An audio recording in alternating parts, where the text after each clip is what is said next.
আমি কিচ্ছু মাতলে আমি পাগল। এখন আমি আমার কথা হইল কি মিজানুর রহমান আজারিও পাগল নি। তো ও কথা কইতাম চাইছিলাম যে ডক্টর মিজানুর রহমান আজারিয়া তারেক জিয়া যেদিন দেশও আইসলা তাই ফেসবুকে একটা পোস্ট করছেন যে দীর্ঘ 17 বছর পর সপরিবারে দেশে আসলেন, মানে ইলাহান মানে একটা পোস্ট করছেন তাই আমি স্ক্রিনে দিয়া রাখছি আপনারা দেখো। এখন এই জায়গাতে প্রায় 18,000 কমেন্ট। আমি গত কালকে আমি কমেন্টও ঢুকছি, ঢুকার পরে আমি এখানেও দেখি মানে অনেকে অনেক ধরনের মন্তব্য করে। কেউ লেখছে আর এই সাটার দলে অংশগ্রহণ করলেন প্রিয় আজারি। কেউ লেখছেন যে মনে করো মানে আপনি তারা বিজয় ঘোষণা করে দিলাম। এখন আমার কথা হইল ই দেশও কি তার সারা পাগল নেই।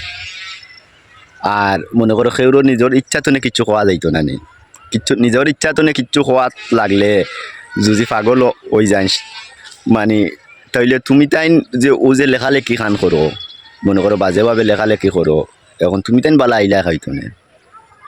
আমারে তো পাগল ওপেনে লেখরায়, আমি তো মনে করো আমি মানে আগে মাতিছি আর মনে করো এখন আর এটা মাত বাদ দিলাইছি।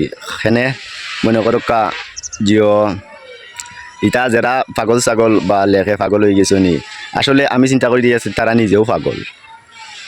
এই দেশের রাজনীতির গণতন্ত্র দেশ তো মনে করো এইভাবে একজন আমি তাহমু এক দল, আপনি তাও এক দল, এভাবে তো গণতন্ত্র। আমি আমার ইচ্ছা তো কিচ্ছু কইমু, তুমি তোমার ইচ্ছা তো কিচ্ছু কইবা, এটা তো সাধারণ।